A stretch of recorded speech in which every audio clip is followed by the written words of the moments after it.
Iran के supreme leader Mushtaba Khamenei ने अमेरिकी सदर डोनाल्ड ट्रंप के दस्तखत को बेवकूफ़ और बेकार करार दे दिया। ईरान के सरकारी टीवी की जानिब से जारी किए गए बयान में मुश्तबा खमेनी ने कहा कि ईरान के साथ माहिती की बार बार खिलाफवर्जी से दस्तखत का बेमानी होना वाज़ेह हो गया। ईरानी सुप्रीम लीडर ने कहा कि अमरीकी रवैये में गुंडागर्दी, तसल्लुत और वहशीपन भरा हुआ है। सुप्रीम लीडर ने अमेरिका को शैतान बुजुर्ग के नाम से मुखातिब करते हुए कहा कि जराइम और वादा खिलाफियों का यह तजुर्बा पस्ती का एक और ठोस सबूत है। अमेरिका की बददियानती, गैर माकूलियत और नाकाबिल एतमाद होना वाज़ेह हो चुका। ईरानी अवाम हुकूमती इदारों पर एतमाद बरकरार रखे। दुश्मन को ईरान की किसी कमजोरी का तासुर नहीं मिलना चाहिए।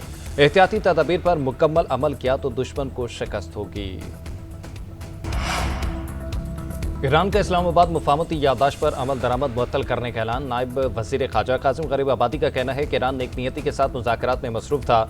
बदकिस्मती से अमेरिका ने वादे तोड़ते हुए जारहियत शुरू कर दी। अब ईरान ने भी वो तमाम नुकात मुअत्तल कर दिए जिन पर अमल का वादा किया था।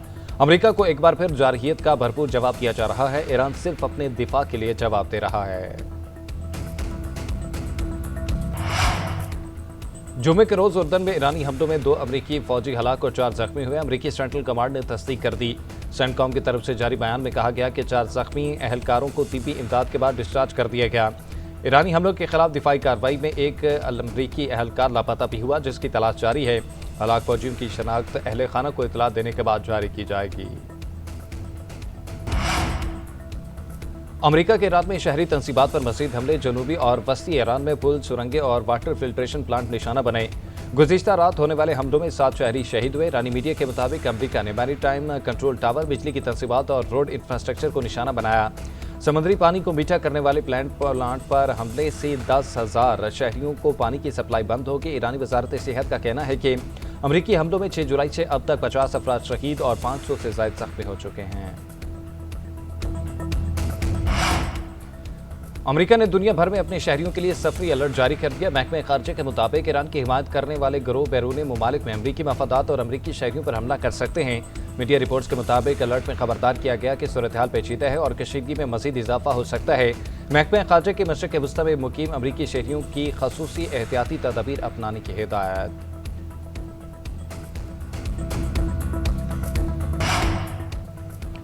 सिक्योरिटी फोर्सेस के वाहनों में बरवक्त कार्रवाई। दहशतगर्दी की बड़ी कोशिश नाकाम बना दी। बारूदी मवाद से भरी गाड़ी खुदकुश हमले से पहले ही तबाह कर दी।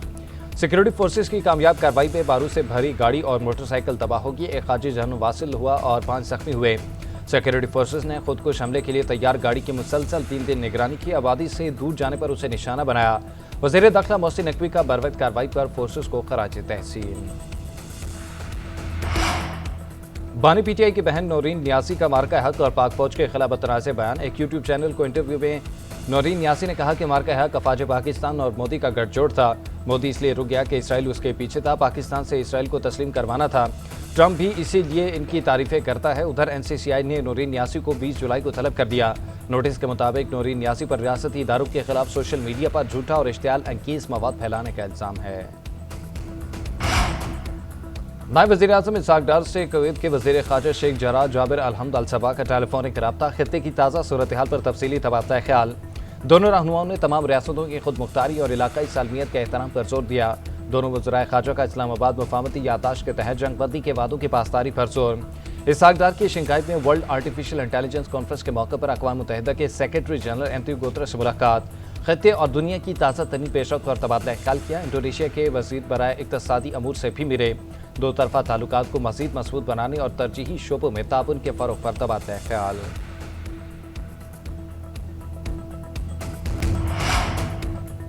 मरी में नून लीग की क़यादत की अहम बैठक। सदर मुस्लिम लीग नून नवाज शरीफ, वज़ीर आज़म शहबाज शरीफ, वज़ीर आला पंजाब मरीम नवाज और डिप्टी वज़ीर आज़म इसहाक डार शरीक। आज़ाद कश्मीर इंतख़ाबात की हिकमत अमली और मुल्की सियासी सूरत-ए-हाल पर मुशावरत। मुलाकात में मीरपुर में नवाज शरीफ के मुमकिन जलसे के सिलसिले में इंतज़ामात पर तबादला ख्याल किया गया।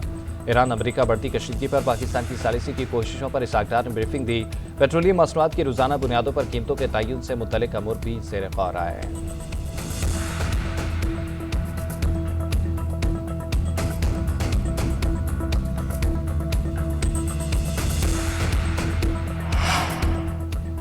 वज़ीर आला बलूचिस्तान का सूबे में क़याम अमन के लिए ऑल पार्टीज कॉन्फ्रेंस बुलाने का फैसला। Chairman Peoples Party Bilawal Bhutto को ब्रीफिंग में बताया कि APC में वो जमातें भी शामिल होंगी जो पार्लियामान से बाहर हैं। बिलावल भुट्टो जरदारी का कहना था कि बलूचिस्तान के सियासी मसाइल का वाहिद हल मुज़ाकरात हैं। पाकिस्तान पीपल्स पार्टी सियासी जमातों के साथ सियासी डायलॉग पर यकीन रखती है, चाहे वो जमातें इक़्तिदार में हो या हस्ब इख्तलाफ में।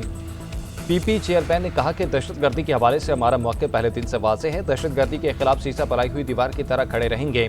बिलावल भुट्टो ने मुज़ाकराती अमल को कामयाब बनाने में अपना किरदार अदा करने वाली अपोजिशन की जमातों का शुक्रिया अदा किया। दहशतगर्दी की हालिया लहर में फौज, एफसी और पुलिस के शहदा को खराज अकीदत।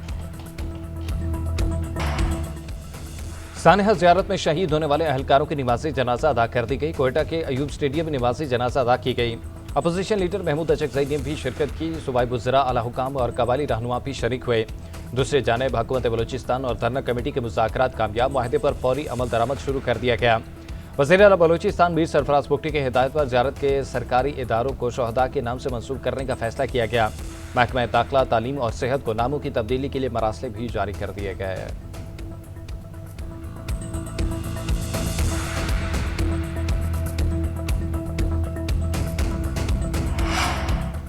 क्वेटर धरने में कुछ सियासी लीडरों ने रियासत के हवाले से गुमराह को प्रोपेगेंडा किया। पाकिस्तान के खिलाफ जारी मुनसिब साजिश को पाक फौज और बलोच अवाम नाकाम बनाएंगे।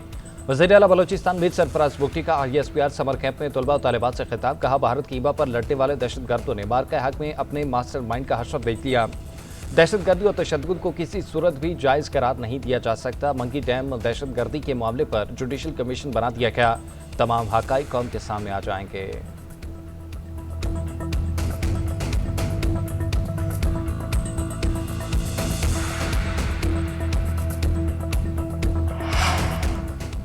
पाकिस्तान को एक साल में 16 अरब डॉलर से ज़्यादा बैरूनी कर्ज मिली है। सऊदी अरब सबसे बड़ा माली मुआवन रहा। इक़्तिसादी अमूर डिवीज़न की दस्तावेज़ात के मुताबिक पाकिस्तान को सालाना हदफ से 3 अरब 72 करोड़ डॉलर कम फाइनेंसिंग मिली।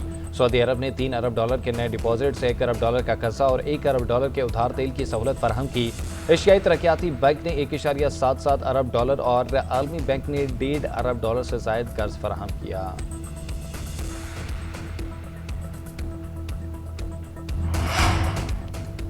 पाकिस्तान की सालाना IT बरामदात 4.6 अरब डॉलर की बुलंद तरीन सतह पर पहुंच गई। वजारत इंफॉर्मेशन टेक्नोलॉजी के मुताबिक IT बरामदात में गुज़िश्ता साल के मुकाबले में 21% इजाफा रिकॉर्ड किया गया। IT का तिजारती सरप्लस 85% तक पहुंच गया। ये मुल्क का 30 तरीन तरक्की करने वाला बरामदी शोबा बन चुका।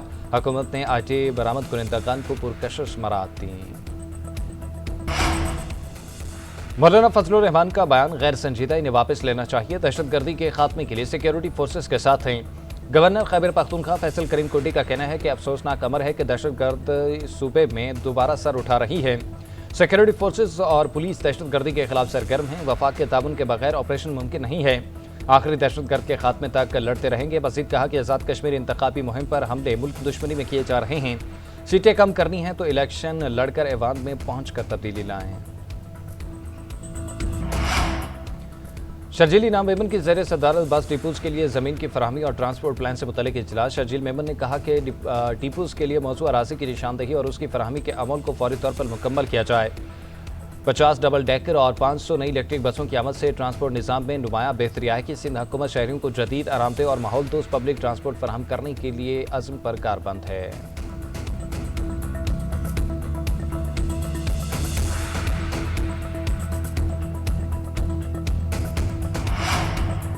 लाहौर के इलाके वेलेंशिया में खातून और 3 बच्चों की हलाकत का मामला। पुलिस ने वाक़े का मुकदमा कत्ल की दफात के तहत दर्ज करके बच्चों के वालिद का बयान भी कलमबंद कर लिया। वालिद का कहना है कि उसकी बीवी 3 साल से ज़हनी मर्ज में मुब्तला थी। 6 माह कबल अदवायात छोड़ दी। ग्रोसरी खरीद कर घर पहुंचा तो बीवी ने बच्चों के बाहर जाने का बताया। मोहल्लेदारों ने दरवाज़ा खटखटाकर बताया कि बच्चे अकबी सेहन में मुर्दा हालत में पड़े हैं। खदशा है कि बीवी ने आइसक्रीम में बच्चों को कुछ दिया है। फ्रांसिक टीमों और पुलिस ने लाशों का दोबारा मुआयना शुरू कर दिया।